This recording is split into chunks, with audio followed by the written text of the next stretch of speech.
کوئی آپ کا سوال ہے، کوئی اعتراض ہے، کوئی اختلاف ہے، کچھ بھی ہے آپ وہ کر سکتے ہیں، آپ بول سکتے ہیں، آپ اپنی رائے دے سکتے ہیں۔ اس کو اگر پڑھا ہے تو اس پر بھی بات کر سکتے ہیں، اگر اس پر نہیں ہے تو آپ کو کھلی اجازت ہے، یہ فورم حاضر ہے۔ جی وسیم صاحب۔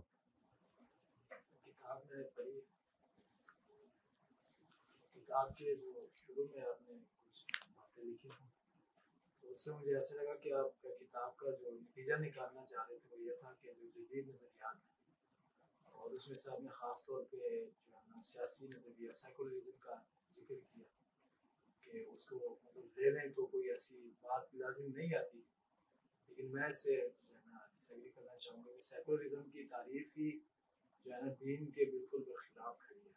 جب ہم انسائکلوپیڈیا بریٹانیکا پڑھتے ہیں پھر دوسری ڈکشنری اس طرح کی پڑھتے ہیں تو اس میں تو یہ ہے کہ سیکولرزم کہا جاتا ہے دین کو جو ہے نا زندگی کے میدان سے ایگزسٹنس آف اس طرح کچھ کہ انسانوں کی زندگی سے نکال ایک طرف رکھتا ہوں، ایک طرف رکھنے کا مطلب ہے بس ذاتی معاملہ ہو گیا جو کرتا ہے، لیکن یہ جب ہم اسلام کے سامنے لے کے آتے ہیں تو بالکل اسلام کے خلاف ہوتا ہے، جو کہ اسلام آپ کو ایک اجتماعی نظم دیتا ہے اور اسلام آپ کو یہ بھی کہتا ہے کہ ایک جماعت ہونی چاہیے جو اچھائی کا حکم دے، وَتَقُم مِنْكُمْ أُمَّةٌ يَدْعُونَ إِلَى الْخَيْرِ يَأْمُرُونَ بِالْمَعْرُوفِ وَيَنْهَوْنَ عَنِ الْمُنكَرِ۔ تو یہ بات ذرا ڈس ایگریمنٹ والی، باقی ساری نہیں، اس میں میں نے یہ لکھا ہے جو آپ کہہ رہے ہیں، جی شروع میں سیکولرزم لفظ آپ نے سیکولرزم کا استعمال کیا ہے۔ اچھا، آپ کو حق ہے، آپ اختلاف کر سکتے ہیں، تو اس پر میں بات پھر کسی وقت کروں گا، یہ ذرا تفصیلی موضوع ہے، لیکن مختصر میں آپ کو یہ بتا دوں کہ ہمارے ہاں اصل جو سیکولرزم کا لفظ مغرب سے جو لفظ یا کوئی اصطلاح ہمارے ہاں آتی ہے تو ہمارے ہاں جو ایک عام رویہ اختیار کیا جاتا ہے وہ یہ ہوتا ہے کہ ہم یہ سمجھتے ہیں کہ جو بھی آیا وہ یورپ سے، مغرب سے، وہ کفر ہے یا وہ خلاف اسلام ہے، خلاف دین ہے، یا وہ ناجائز ہے، وہ حرام ہے، یہ ایک ہماری اپروچ بن جاتی ہے۔ تو میں نے اس لیے 3 باتیں بیان کی نا، روایات کو قبول کیا، کلی طور پہ چھوڑ دیا، ترمیم کر دی، یہ میں نے اسی لیے بیان کیا۔ تو سیکولرزم کے حوالے سے میرا نقطہ نظر یہ ہے کہ وہ یہ ہے کہ جو دنیاوی معاملات ہیں، انسانی زندگی کے دنیاوی معاملات، ان کو دنیا کے ہی ڈھنگ اور طریقے سے ہی ان کو لے کر چلنا چاہیے، لیکن آپ کو دین ان میں جو آپ کی رہنمائی کر دیتا ہے وہ رہنمائی آپ کے اخلاقی حوالے سے ہوتی ہے۔ آپ کے آنے سے پہلے میں نے 2 باتیں بیان کی تھی، ایک توحید اور ایک اخلاق، یعنی اسلامی عقیدے میں بنیاد یعنی شرک نہیں ہونا چاہیے، اور دوسرے نمبر پہ اخلاقی خرابی، کوئی برائی، انسان کا جو وجود ہے یہ اخلاقی وجود ہے، اس پر کچھ احکام نافذ ہوتے ہیں۔ تو جو سیکولرزم ہے نا وہ بنیادی طور پر یہ ہے کہ آپ کے دنیاوی جو معاملات ہیں وہ آپ اسی مہارت کے ساتھ اور اسی طریقے سے آپ لے کر اس کو چلتے ہیں۔ تو سیکولرزم ہرگز یہ نہیں ہے کہ آپ کوئی دین کے باغی ہو جاتے ہیں یا دین کے خلاف ہو جاتے ہیں یا دین کے تارک ہو جاتے ہیں۔ تو سیکولرزم بالکل اس سے مختلف ہے جو ہمارے ہاں متعارف کروایا گیا۔ کبھی اس کو ٹاپک رکھ لیں گے تو اس پر میں تفصیل کے ساتھ آپ کو بتاؤں گا۔ ہمارے ہاں اصل جو یہ سوچ پروان چڑھی ہے نا، پہلے مولانا مودودی نے سیکولرزم کو نشانہ بنایا، اس پر لکھا، کیونکہ وہ سیاست میں تھے، مذہبی سیاست پاکستان میں انہوں نے شروع کی، تو انہوں نے اس لفظ کو بہت زیادہ ہمارے ہاں استعمال کیا، لیکن جب کہ اس میں وہ تصور وہ نہیں ہے بات جو سمجھی جاتی ہے یا جو وہ بیان کی جاتی ہے۔ اسلام ہمیں ایک نظم دیتا ہے اجتماعی، سیاست کا ہمیں نظام دیتا ہے، یہ بھی ایک سیاسی نظام ہو گیا۔ تو جب اسلامی نظام موجود ہے تو سیکولرزم جیسے انہوں نے جو ہے نا تھیوری سیاست کی ہے، تو جب ہم سیکولرزم کو لینے کی بات کرتے ہیں تو پھر اسلام کے ساتھ واضح طور پر ٹکرار ہوتا ہے۔ تو اسلامی نظام کہاں دیا ہے ہمیں؟ اسلامی نظام قرآن میں آگے وَمَن لَمْ يَحْكُم بِمَا أَنزَلَ اللَّهُ فَأُولَٰئِكَ هُمُ الْكَافِرُونَ، جس نے اللہ کے نازل کردہ احکامات کے مطابق جو ہے نا فیصلے نہ کیے تو وہ ظالم اسراف ہو گیا، قوم کافر ہو گیا، فاسق ہو گیا۔ تو یہ اس طرح کا سلسلہ ہے۔ تو قرآن نے جب ہمیں ایک نظام دے دیا تو نیا نظام کے جو بتا رہا ہے کہ سیاست میں دین کا کام ہی نہیں۔ حالانکہ اسلام جب آپ سیاست میں آتے ہیں، حکمرانی کرتے ہیں، تو آپ نے جو ہے نا معاشرے میں جرائم کو ختم کرنے کے لیے سزاؤں کا نفاذ بھی کرنا ہوتا ہے۔ تو اسلام نے ہمیں ایک سزاؤں کا نظام بھی دیا ہوا۔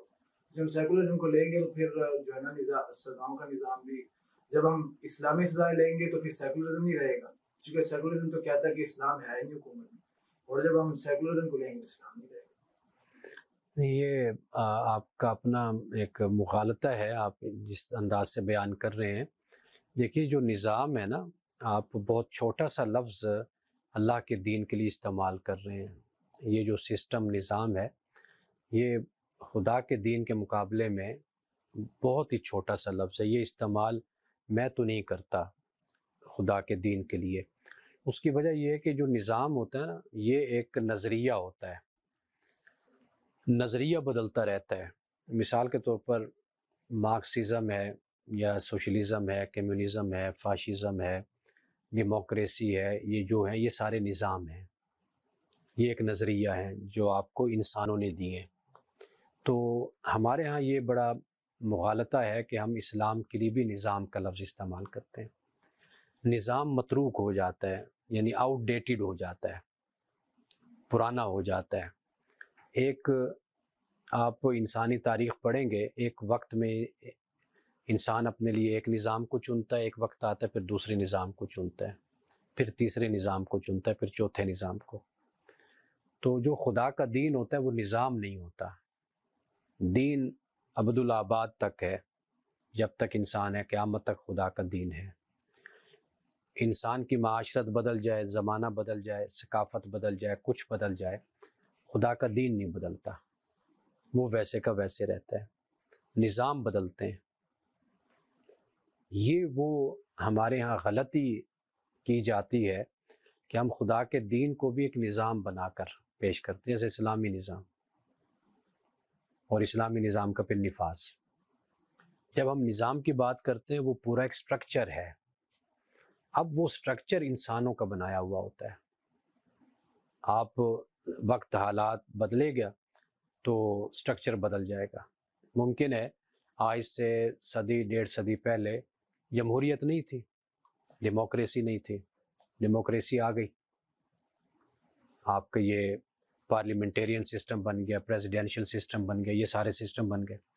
ممکن ہے کہ کچھ صدیوں کے بعد انسان اس سے بھی آگے کوئی سسٹم متعارف کروائے کہ بھئی کوئی بہترین نظام اور آ جائے۔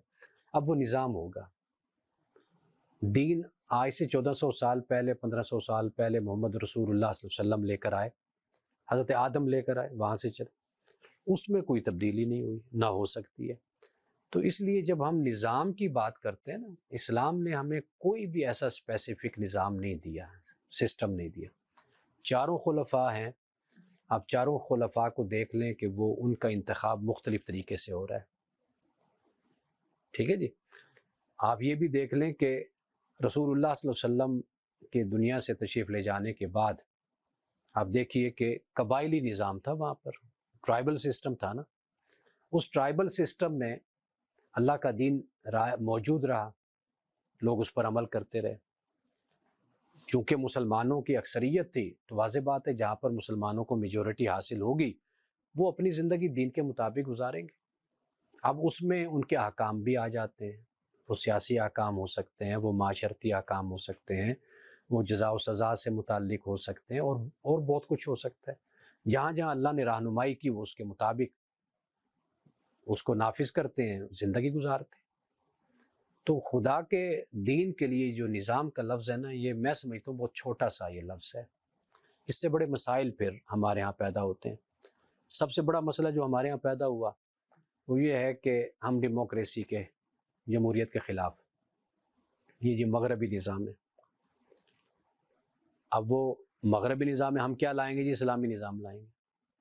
بھائی وہ مغربی نظام کیا ہے؟ وہ مشاورت پر مبنی ہے، مشورہ آپ اس میں ہے۔ ڈیموکریسی یہی چیز ہے نا کہ نیچے سے، گراس روٹ لیول سے اوپر تک مشورے کے ساتھ، نمائندوں کے ساتھ آپ چلتے ہیں۔ اب اسلام کیا کہتا ہے؟ اسلام آپ کو بنیادی باتیں بتاتا ہے کہ آپ اس کا خیال رکھیں۔ آپ جب نظام لانے کی کوشش کرتے ہیں پھر آپ یہ کچھ کرتے ہیں جو ہمارے ملک میں ہو رہا ہے، اور 70-78 سال سے یہ کچھ ہو رہا ہے کہ ہم اسلامی نظام لانے کی فکر میں۔ میں مسلمان ہوں اور میری جماعت امت مسلمہ ہے، میرے رہبر و رہنما محمد رسول اللہ صلی اللہ علیہ وسلم۔ آپ نے جو احکام دیے ہیں میں ان احکام کے مطابق زندگی بھی گزارتا ہوں، میں ان احکام کے مطابق اپنے فیصلے بھی کرتا ہوں، میں ان احکام کے مطابق جو قرآن نے مجھے بتائیں اس کے مطابق اگر ہم ایک جگہ پر مسلمان اکٹھے ہو جاتے ہیں تو ہم اپنا نظم اجتماعی اسی کے تحت قائم کر لیتے ہیں۔ یہ خدا کا دین ہے، یہ آپ کو چند معاملات میں اصول مہیا کر دیتا ہے، آپ اس کے مطابق زندگی گزارتے ہیں۔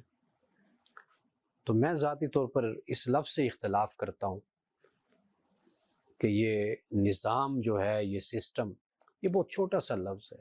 یہ انسانی سوچ ہوتی ہے، انسانی فکر ہوتی ہے، انسانی تجربہ ہوتا ہے، بدل جاتا ہے پھر، لیکن خدا کا دین نہیں بدلتا۔ لا تبدیل لکلمات اللہ۔ تو خدا کے دین کو آپ تھامیں، اس کو پڑھیں، اس کو سمجھیں، اور جہاں پر مسلمانوں کا اجتماع ہوگا تو واضح بات ہے مسلمان وہاں پر اپنے طریقے سے اپنے مسائل کو حل کریں گے۔ تو یہ ہے خدا کی طرف سے دیا گیا۔ باقی سیکولرزم، ہر انسان زندگی گزارتا ہے، اس کو حق ہے وہ اپنی آزادی سے رہے۔ ریاست کو، کسی بھی ریاست کو اس بات کا حق نہیں ہے کہ اس کے معاملات میں دخل اندازی کرے۔ یہ سیکولرزم ہے۔ یعنی مثال کے طور پر آپ یہاں پر آئے ہیں، آپ کو کسی کا حق نہیں آپ کو روکے کہ بھی آپ نہیں وہاں جا سکتے، آپ آزاد ہیں نقل و حرکت کے، آپ کو آزادی، آپ جو پڑھنا چاہیں، علم حاصل کرنا چاہیں، آپ کو آزادی، آپ کاروبار کریں، آپ پر کوئی پابندی نہیں ہونی چاہیے، یہ آپ کا حق ہے بنیادی طور پر۔ یہ سیکولرزم ہے۔ ہاں، جہاں پہ آپ دوسرے کی جان کے لیے خطرہ بن جاتے ہیں، دوسرے کی جائیداد، اس کی جان، اس کے مال، اس کی عزت آبرو کے لیے، وہاں پر ریاست پھر آپ کو، وہ دنیا میں یہی ہوتا ہے۔ تو میرا خیال ہے کہ ان چیزوں کو مزید ہمیں گفتگو کرنی چاہیے، اور مزید ہمیں اس پر غور و فکر کریں، سوچیں، مطالعہ کریں، تو یہ مسائل اس طریقے سے پھر حل ہوتے چلے جاتے ہیں۔ لیکن آپ کی رائے اپنی جگہ پر، آپ مزید اس پر پختہ بھی ہو سکتے ہیں، رجوع بھی کر سکتے ہیں، دونوں صورتیں ہیں۔ سر کوئی غلط کام کرتا ہے اور جرائم کا ارتکاب کرتا ہے تو ریاست کس قانون کے تحت سزا و سزا دے گی؟ دیکھیے جی، ریاست اگر کوئی شخص جرم کرتا ہے، اگر واضح بات ہے کہ اس ریاست میں ایک نظم ہوگا نا، جو قائم ہوگا، قانون ہوگا، ایک مسلمان ہے تو اس مسلمان کو اسی اسلام کے مطابق سزا ملے گی۔ اگر کوئی کرسچن ہے تو کرسچن کو اس کے مطابق ملے گی، یہودی ہے تو یہودی کو اس کے مطابق ملے گی، جو اس کی کتاب میں، جو اس کے قانون میں ہے اس کے مطابق اس کے ساتھ معاملہ ہوگا۔ یہ آپ نے شروع میں ایک لفظ استعمال کیا تھا، عریف، جو 10 لوگوں کے اوپر ایک بڑا ہوتا تھا جو ان کے معاملات کو دیکھتا تھا، اور یہ دور لغوی میں پھر چلتا چلتا صحابہ کرام کی، انہوں نے کہا ہے، انہوں نے بیان کیا تھا اور میں نے لکھا ہے۔ کتابچے میں لکھا ہاں، اچھا، ہوا۔ ہاں جی جی بالکل۔ تو یہ چلتا چلتا حضور کے زمانے سے پھر صحابہ کے زمانے میں آیا۔ اگر آج دیکھیں تو یہ چیز ختم ہو گئی ہے، یعنی اگر آج بھی یہ چیز قائم کر دی جائے کہ ہر 10 بندے یا ایک محلے کے اندر ایک ایسا بندہ ہو جو تمام کی کمزوریاں اور تمام کے مسائل کو سمجھ کر آگے حکومت تک یا کسی سرکاری محکمے تک پہنچا دے، تو اس سے بھی نظام میں بہتری آ سکتی ہے۔ تو کیا وجہ ہے کہ یہ ایسا کام نہیں ہو پا رہا، یہ چیز ختم ہو گئی ہے؟ دیکھیے جی، عریف کی جگہ آپ کونسلر آ گئے بننے میں، اس کے اوپر چیئرمین آ گئے۔ یو آر رائٹ، میں یہی بات کہنے لگا تھا کہ شکل بدل گئی ہے، لیکن وہ چیز اپنی جگہ پر اب بھی معاشرتی ضرورت، سماج کی جو ضرورت ہوتی ہے، رسول اللہ صلی اللہ علیہ وسلم کے فیصلے وہ سماج کی ضرورت کے تحت تھے۔ حکمت اور دانائی سے آپ نے، جو میں نے لکھا، یہ آپ نے فیصلے فرمائے تھے، یہ اسی طرح ہیں۔ میں یہی الفاظ کہنے لگا تھا کہ اب کونسلر ایک سسٹم ہمارے ہاں، وہ ایک لفظ بولتے ہیں بلدیہ، کیا ایک بلدیاتی الیکشنز ہوتے ہیں. اب آپ دیکھیے کہ نیچے سے قیادت، ہمارے ہاں جب ڈکٹیٹرشپ آتی ہے نا، وہ بلدیاتی الیکشن ضرور کرواتے ہیں. وہ چاہتے ہیں کہ یہ جو رہنما ہیں سیاسی، ان کی طاقت توڑی جائے اور نیچے سے قیادت کو اوپر لایا جائے، ان کا متبادل کوئی آئے. خیر وہ یعنی خدا وہ کہتے ہیں فاسق سے بھی اچھا کام لے لیتا ہے، تو ایسا بھی ہو جاتا ہے. تو یہ ان کا ارادہ تو کچھ اور ہوتا ہے. یعنی مثلاً اس وقت کے جو سیاسی رہنما ہیں ان کو بالکل ہی ختم کرنے کا طریقہ، سیاست سے نکالنے کا طریقہ یہ ہوتا ہے کہ نیچے سے قیادت کو اوپر لایا جائے تاکہ لوگ ان کو چھوڑ دیں. لیکن یہ ایک اچھی چیز ہوتی ہے.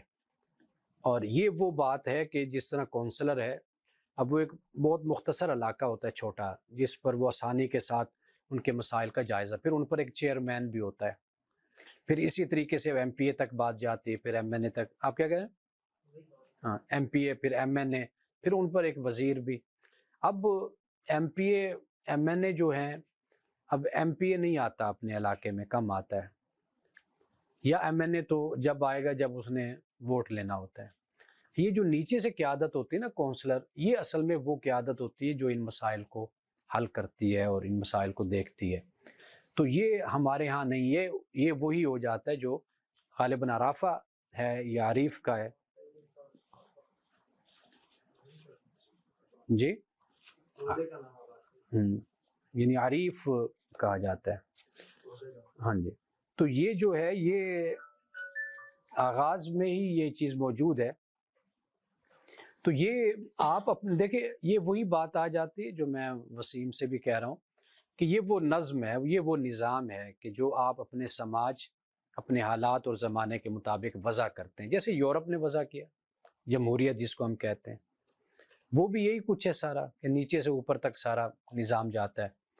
اور جسے ہم کہتے ہیں کہ بھئی جو فوائد اور ثمرات ہیں وہ نیچے تک پہنچیں. وہ اسی لیے ہوتا ہے کہ یہ نظام بنایا ایسے جائے کہ اوپر جو کام ہو اس کے اثرات نیچے تک جائیں، کہیں راستے میں نہ رہ جائیں.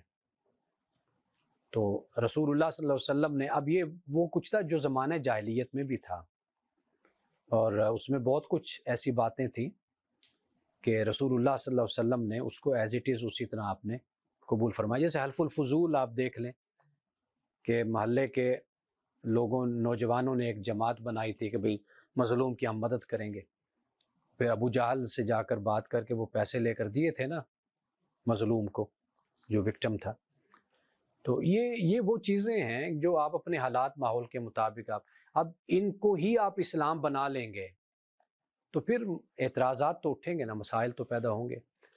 ہمارے علماء کے ہاں یہ ایک بڑی مشکل پیدا ہو گئی کہ انہوں نے اس سٹرکچر کو ایز اٹ از قبول کر کے کہا کہ اس سے تو ہم ہٹیں گے نہیں، کیونکہ اس سے پھر ہمارے جو اسلاف نے کام کیا، علماء نے، وہ اس کی گستاخی ہو جائے گی. تو یہ تو پھر ان سے ہم عدول کرنا یہ ہمارے لیے مشکل ہو جائے گا. تو یہ میرا خیال ہے کہ اگر آج آپ نہیں مانیں گے تو بہرحال آنے والے وقت میں آپ ضرور مانیں گے.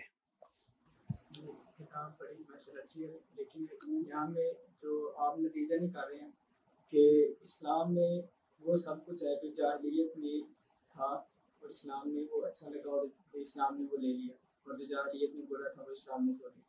لیکن جب ہم قرآن کی طرف آتے ہیں تب ملت ابراہیم حنیفہ، کہ ملت ابراہیم جو حق و باطل میں فرق کرنے والی ہے اس کی پیروی کرو. تو اگر یہ ایسا کہہ دیا جائے کہ یہ جو اصل دین تھا وہ ملت ابراہیمی ہے، اور جو جاہلیت کا دور جب آیا اس میں مزید کچھ چیزیں ایڈ ہوتی گئی، تو اسی کو اسلام نے پیچھے کر دیا، جو ملت ابراہیم کے خلاف تھی اس کو چھوڑ دیا، اور جو ملت ابراہیم کے مطابق تھی، لیکن جس طرح مشرکانہ جو تصورات وہ سارے ان کو ختم کر دیا، اور اسی طرح توحید کا ایک کنسیپٹ وہ اسی کو اجاگر کیا دوبارہ. تو کیا اس طرح نہیں صحیح رہے گا؟ اچھا، آپ دیر سے آئے ہیں، میں نے یہ ساری باتیں پہلے کر دی ہیں.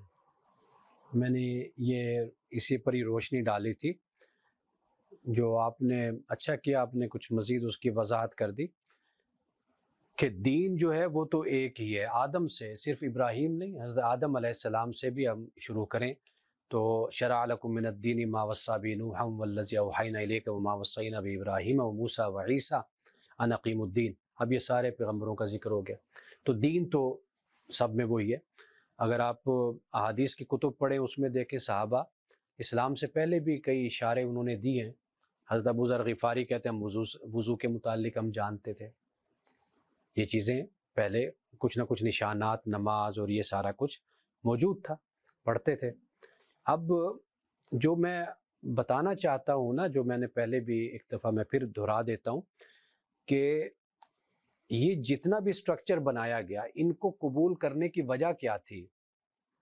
اس لیے کہ اس میں کوئی دین سے متعلق کوئی ایسی بات نہیں تھی، کوئی خرابی نہیں تھی. یہ سیاسیہ جس کو ہم کہتے ہیں کلی طور پر یہ ان چیزوں کا تعلق اس کے ساتھ تھا. اس میں ظلم نہیں تھا، عدل تھا، اس میں معاملہ فہمی تھی، ایک اجتماعی زندگی کا ایک نظم اس کے اندر موجود تھا کہ آپ کس طرح اجتماعی زندگی کو لے کر چل سکتے ہیں. یہ جو چیز ہوتی ہے یہ الحکمت دالۃ المومن ہے. یہ انسانیت کی مشترکہ میراث ہوتی ہے، وراثت ہوتی ہے جو انسانیت کو ملتی ہے. یہی معاملہ آپ یورپ اور مغرب سے بھی، مشرق سے بھی، کسی کافر سے بھی اختیار کر سکتے ہیں. ہمارے ہاں جو شدت اختیار کی جاتی ہے یا کی گئی، آپ کو تو معلوم نہیں، ابھی آپ نوجوان ہیں، ہم نے تو وہ وقت بھی دیکھے جب الٹی مانگ نہیں نکالنے دیا کرتے تھے ہمارے علماء، کہ یہ جو بال یوں کر کے نکالتے ہیں، کہتے یہ انگریز نکالتے ہیں اس طرح، یہ نہیں نکالنی. اب دیکھ وسیم صاحب نکال کے بیٹھے ہوئے ہیں، تو وہ دیکھیں یہ بھی نکال کے بیٹھے ہیں. تو مطلب یہ ہے کہ یہ اب شاید پتہ نہیں آپ کے علماء، اساتذہ، شیوخ پتہ نہیں منع کرتے ہیں نہیں کرتے، لیکن ہمارے وقت میں بہت زیادہ سختی اس پر برتی جاتی تھی.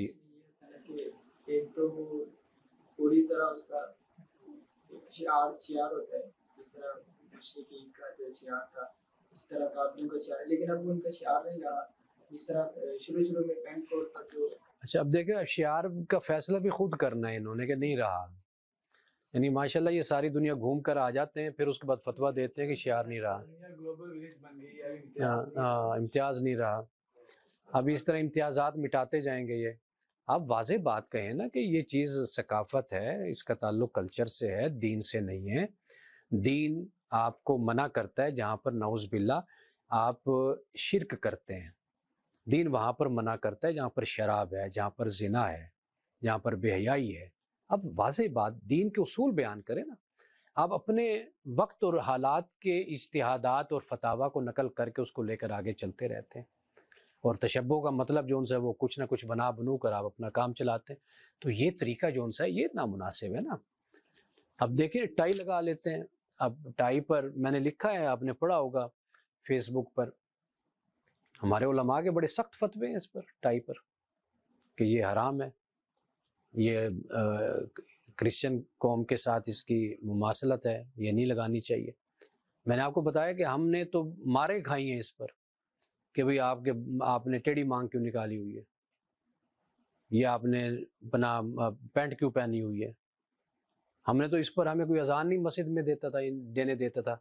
مجھے آج تک یاد ہے، پکڑ کر مجھے ہٹا دیا تھا کہ آپ اذان نہیں دے سکتے. ہم نے یہاں پر سختیاں، یہاں تک سختیاں دیکھی ہیں. اب ماشاءاللہ اگر آپ یہ باتیں کر رہے ہیں تو سبحان اللہ، یعنی تبدیلی ہے بہت بڑی ہے کہ اگر آپ اس طرح بات کر رہے ہیں تو یہ تو اچھی بات ہے. اگر یہ کبھی کبھی کوئی جو ایکشن ہوتا ہے وہ کسی قوم کا امتیاز ہوتا ہے. ٹائی جو ہے اس کا جب تاریخ پڑھتے ہیں تو میں نے جو تاریخ پڑھی ہے اس میں تو مجھے یہ پتہ چلا ہے کہ عباسی خلیفہ کے دور میں عیسائیوں کے لیے امتیازی نشان کے طور پر ٹائی کا حکم دیا گیا تھا کہ عیسائی جو ہیں وہ، تاریخ الخلفاء میں بھی یہ بات امام جرمی سیوطی نے بھی لکھی ہے کہ ٹائی یہ عیسائیوں کے لیے امتیازی طور پر ہی جو ہے نا اس کو رکھا گیا تھا کہ مسلمان اور کافر میں امتیاز ہو سکے. تو کسی دور میں کوئی ایک چیز امتیازی نشان بن سکتا ہے، بعد میں تبدیل ہو جائے. اب انگلش زبان جو ان سی ہے اس پر بڑی سختی ہمارے ہاں برتی گئی. بولنے نہیں دیا جاتا تھا، پڑھنے نہیں دیا جاتا تھا. کہنے کا مقصد یہ ہے کہ آپ چیزوں کو فرق کے ساتھ بیان کریں. میں نے یہ چیز لکھی ہے، آپ نے شاید پڑھی ہے یا نہیں، کہ ہمارے ہاں دو علماء کی رائے پیدا ہوئی نا.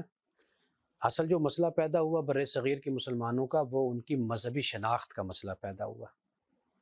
اس مذہبی شناخت کی بنیاد پر ان پابندیوں کا ذکر کیا گیا کہ آپ یہ نہ کریں کیونکہ آپ کہیں دوسروں سے نہ مل جائیں۔ یہ اسلام کا مسئلہ نہیں ہے، یہ آپ کا تہذیبی مسئلہ ہے، ثقافتی مسئلہ ہے۔ آپ اس کو اس ایریا میں رکھیں نا، آپ یہ بتائیں کہ بیٹا یہ آپ نے نہیں کرنا یہ کام، اگرچہ اسلام ہمیں اس پر منع تو نہیں کرتا، لیکن ڈر ہوتا ہے کہ ہم کسی اور قوم کی تہذیب میں ڈھل نہ جائیں یا ان کے مذہب میں نہ ڈھل جائیں، ان کے اخلاقیات میں نہ ڈھل جائیں، تھوڑا سا ہمارا امتیاز رہے۔ یہ ایک علیحدہ چیز ہے۔ ایک یہ چیز ہے کہ آپ اس انداز سے پیش کر رہے ہیں اور پھر اس پر حوالے قرآن سے بھی لے آتے ہیں، پھر حدیث سے بھی آپ حوالے لے کر اپنی بات کو اور زیادہ آپ اس کو مضبوط کرتے ہیں۔ میں یہ عرض کر رہا ہوں، ایک رویہ علماء کا یہ ہے کہ وہ کہتے ہیں فرد کے لیے دین ہے، خدا کا حکم ہے، معاملہ ہے، آپ اس پر عمل کریں۔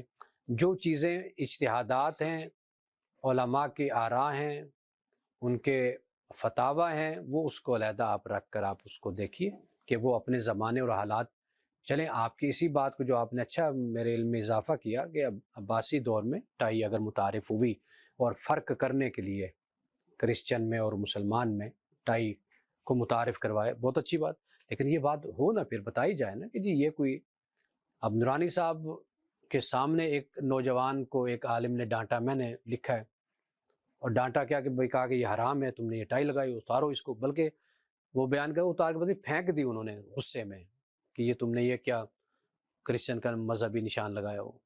تو نورانی صاحب نے کہا یہ مذہبی تو کوئی نہیں ہے، یہ تو ان کا کلچر اور ثقافت کا حصہ ہے۔ نورانی صاحب کو تو پتہ تھا، لیکن علماء کو بھی تو پتہ ہونا چاہیے نا کہ بھئی یہ چیز کس حد تک کہاں تک ہے۔ تو آپ خود ہی پھر اس کو بدلتے بھی رہتے ہیں، اس میں آپ پہلے دن سے یہ بتا دیں کہ بھئی یہ اللہ کا حکم تو نہیں ہے، لیکن مذہبی شناخت، قومی شناخت، یہ ہمارے مسائل ہیں بحیثیت مسلمان قوم کے، یہ چیزیں اگر ہم ان سے پرہیز کریں تو اچھی بات ہے، لیکن جو نہیں کرتے ان پر فتوے بھی نہ لگائیں، ان کو گمراہ بھی نہ قرار دیں، ان کا اپنا نقطہ نظر ہے۔ اب دیکھیں نا انگلش کتنی مخالفت انگلش زبان کی گئی اور اس کا نقصان ہمیں کتنا ہوا ہے، آج دیکھ لیں۔ آج جا کر 80 میں 90 میں جا کر جامعہ نعیمیہ میں، 90 میں میں ادھر تھا جب پڑھتا تھا، 90 میں کلاسز شروع ہوئی تھی یہ سکول والی، میٹرک والی، 90 میں، اور اس سے پہلے کوئی تعلیم نہیں، انگلش کے میٹرک وغیرہ ایف اے وغیرہ کوئی نہیں پڑھائی جاتی تھی۔ انگلش پر تو فتوے ہیں ہمارے علماء کے، اور ہمارے خود والد صاحب رحمۃ اللہ علیہ وہ ہمیں نہیں پڑھنے دیتے تھے، وہ گھر سے نکال دیا تھا کہ بھی اسکول نہیں جانا، انگلش نہیں پڑھنی۔ وہ ابو داؤد صادق صاحب رحمۃ اللہ علیہ کے دوست تھے، کلاس فیلو تھے، مولانا ابو داؤد جانتے ہیں وہ صادق گجرانوالہ کے، تو ہاں رضائے مصطفیٰ والے۔ تو مطلب یہ کہ یہ جو رویہ ہے، میرا یہ کہنا ہے کہ اس پر تھوڑا سا ہمیں سخت رویہ نہیں اختیار کرنا چاہیے، ہمیں دیکھنا چاہیے کہ اللہ کا حکم کہاں ہے، آپ علیہ السلام کا فرمان کہاں پر ہے، ہمارے علماء کے اپنے اجتہادات، آراء، ان کے فتاویٰ کیا ہیں۔ تو ان چیزوں میں فرق ہمیں ضرور بتانا چاہیے، ورنہ پھر مذاق بنتا ہے اسلام کا۔ لوگ جب نئی نسل آتی ہے وہ کہتے ہیں کہ جی پہلے حرام ہو گیا تھا اب حلال ہو گیا۔ اب ان کو یہ تو نہیں پتہ نا کہ بھئی یہ اندر کیا مشگافیاں کیا ہیں، اس کے اندر فتاویٰ کیا ہیں، کیا اختلافات ہیں۔ تو میرا خیال ہے کہ یہ چیزیں اس طرح معلوم ہونی چاہیے۔ سر جی آپ نے پہلے بات کی ہے بھائی نا آج کے جدید دور کے حوالے سے نیا سلیبس متعارف کرایا جائے جامعات میں، یعنی جو پرانے علوم پڑھائے جاتے ہیں ان کو مدروک کیا جائے، تو اس طرح کیوں نہ کیا جائے کہ جو نیا سلیبس پڑھایا جائے، قرآن و حدیث جو آپ نے بتایا کہ قرآن کی تفسیر، حدیث پڑھائی جائے، فقہ پڑھائی جائے، تو ان کے ساتھ ہی جو اصلی علوم ہیں ان کو مرد کر دیا جائے، یعنی ایک بندہ ڈاکٹر بنتا ہے تو وہ قرآن کا بھی عالم ہو، حدیث کا بھی عالم ہو، لیکن جدید دور کے حوالے سے وہ عالم ہو، تو کتنا ہی اچھا کام ہو جائے گا۔ تو اس طرح ایک ہی بورڈ بنا دیا جائے نا، جو اصلی علوم بھی ہو، یہ قرآن و حدیث بھی اس کے اندر شامل ہو، جدید دور کے مطابق ہو۔ میرا نقطہ نظر تو یہ ہے کہ میٹرک سے پہلے کسی کو مدرسے میں نہیں ڈالنا چاہیے۔ ریاست پاکستان کے آئین کے مطابق ریاست ذمہ دار ہے کہ اپنے ہر شہری کو میٹرک تک تعلیم دلوائے۔ یہ براڈ بیس ایجوکیشن ہوتی ہے، یہ سب کے لیے ہو۔ میٹرک کوئی مدرسے میں نہ جائے، سب سے پہلے وہ ریاست کی دی ہوئی تعلیم حاصل کرے جو میٹرک ہے۔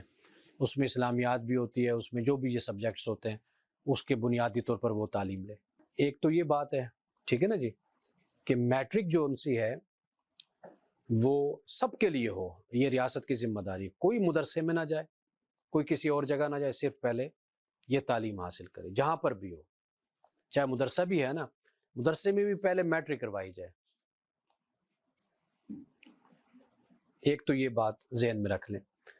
اس کے بعد پھر ہوتی ہے تعلیم کہ جس میں آپ تمام سبجیکٹس کو پڑھتے ہیں، ٹھیک ہے نا جی. نہیں، ابھی تخصص نہیں ہے، تمام سبجیکٹس کی آپ کو نو ہاؤ جو ہے ایک نالج دیا جاتا ہے، آپ پڑھتے ہیں. پھر آپ ان میں سے کسی ایک سبجیکٹ پر زور دیا جاتا ہے. مثال کے طور پر سائنس میں جاتے ہیں، سائنس کے سارے سبجیکٹ پڑھتے ہیں نا، پھر اس میں سے میڈیکل کوئی لے لیتا ہے، کوئی انجینئرنگ لے لیتا ہے، کوئی اور لے لیتا ہے. اسی طرح جب آپ میٹریکولیشن کر لیتے، وہ ریاست اس کی ذمہ دار ہے. جب اب آپ اس کے بعد پھر آپ پڑھنا چاہتے ہیں مدرسے میں، آپ پڑھیے. آپ آپ کالج جانا چاہتے ہیں، کالج جائیے. پھر وہاں پر آپ کو پھر تمام سبجیکٹس جو آپ کو پڑھائے جاتے ہیں ان میں سے پھر آپ کسی ایک کو چن کر پھر تخصص میں آپ جاتے ہیں. آپ حدیث میں مہارت حاصل کریں، قرآن میں کریں، کسی بھی سبجیکٹ میں کریں. یہ طریقہ کار اصل میں ہوتا ہے کہ جس سے آپ کی ایک بنیاد آپ کی پڑ جاتی ہے. ہمارے ہاں جو طریقہ ہے وہ بہت ہی مختلف ہے، اور ہم بدقسمتی سے 77 سال سے ہم اس چیز کو ہم ابھی تک درست نہیں کر سکے، ٹھیک نہیں کر سکے. آپ سمجھے میری بات کو؟ باقی یہ ہے کہ اگر کوئی ڈاکٹر بن جاتا ہے، انجینئر بن جاتا ہے، اس کے بعد اس کا موڈ ہے تو وہ ضرور تعلیم. بہت سے ہمارے اسکالرز ہیں کہ جو انجینئر تھے پھر دین کی طرف آ گئے. ہمارے دوست ہیں حسان صاحب، ان کے والد علامہ خالد مسعود صاحب رحمۃ اللہ علیہ. اب وہ انجینئرنگ کے لیے انگلینڈ گئے تھے، انجینئرنگ کر کے آئے تو یہاں پر ان کو مولانا بن حسن اصلاحی صاحب مل گئے. ان کے درس میں بیٹھنا شروع ہو گئے، پھر انہی سے پڑھنا بھی شروع کر دیا. پھر علوم بھی پڑھے، فنون بھی پڑھے، اور پھر بہت کتابیں بڑی اچھی. حیات امی ان کی کتاب ہے، غلام اپنا خالد مسعود صاحب کی حیات امی. اور اس کے علاوہ عربی زبان پر بڑی شاندار کتاب ہے. انہوں نے 4 سال کا کورس بنایا ہے، وہ میں نے انہیں کہا ہے کہ مجھے دکھائیں. تو یہ کام پھر ہوتا ہے کہ آپ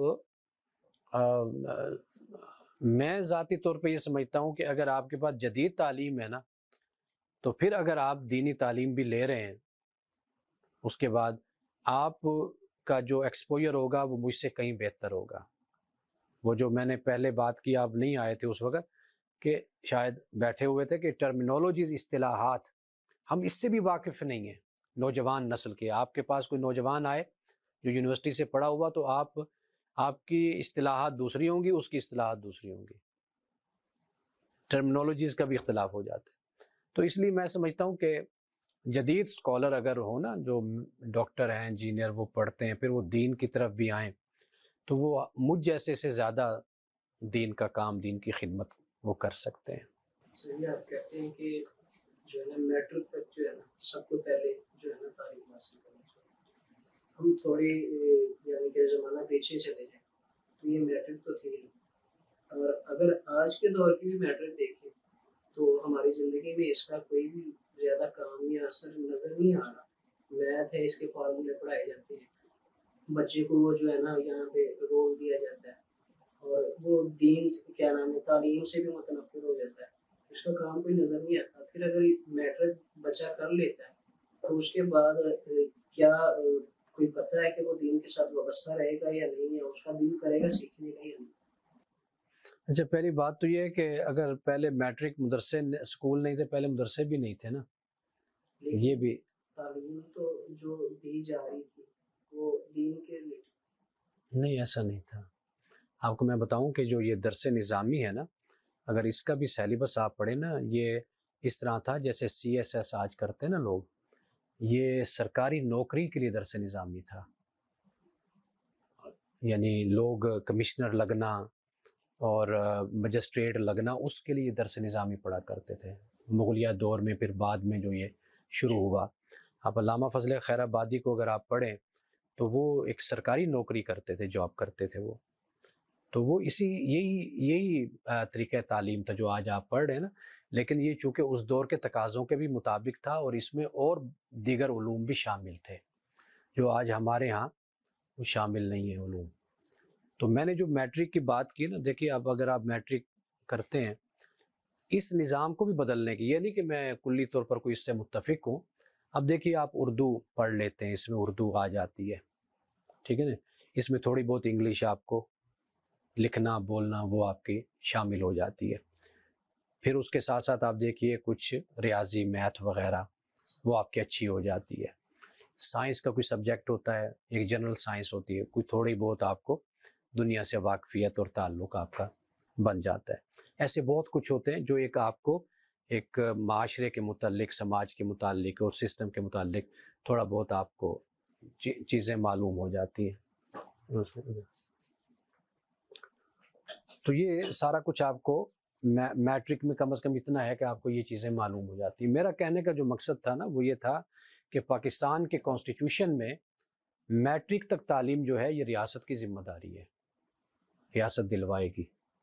اس کے بعد کے معاملات پھر آگے کے ہیں۔ میٹرک میں سارے سبجیکٹس آ جاتے ہیں، پھر اس کے بعد آپ جامعہ میں جانا چاہتے ہیں، مدرسے میں آپ چلے جائیں وہ ہے، آپ کسی کالج میں جانا چاہتے ہیں آپ اس میں چلے جائیں، آپ پھر اس میں بھی آپ کو ایک عمومی تعلیم دی جاتی ہے، 4 5 6 سبجیکٹس ہوتے ہیں، پھر اس میں سے آپ ایک چن لیتے ہیں کہ جی اب میں نے میڈیکل سائنس میں جانا ہے فلاں میں۔ اسی طرح اگر دین میں کوئی آ جاتا ہے تو وہ دین کے معاملے میں جو سارے سبجیکٹس ہیں وہ ایک دفعہ پڑھ لیتا ہے، پھر اس میں سے وہ چن لیتا ہے کہ جی میں نے اب مفتی بننا ہے، محدث بننا ہے، مفسر بننا ہے، وہ پھر اس میں مہارت حاصل کرتا ہے۔ ہمارے ہاں نا وہ لسی بنائی ہوئی ہے کہ نوجوان کنفیوزڈ ہیں، ان کو پتہ ہی نہیں چلتا کہ انہوں نے جانا کس طرف ہے، انہوں نے کرنا کیا ہے۔